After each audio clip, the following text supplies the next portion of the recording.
எட்டி பார்த்த என்ன தெரியும் ஒத்து பாரு உண்மை புரியும். தள்ளி இருந்து நீ பார்த்தா சரியா, பக்கத்துல வந்து பாரு முறையா.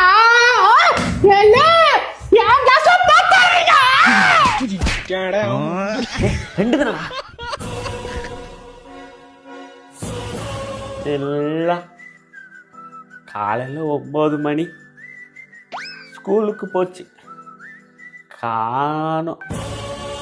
மாட்டிக்கிட்டா, அவ்வளோதான், சொல்லி முடிஞ்சு.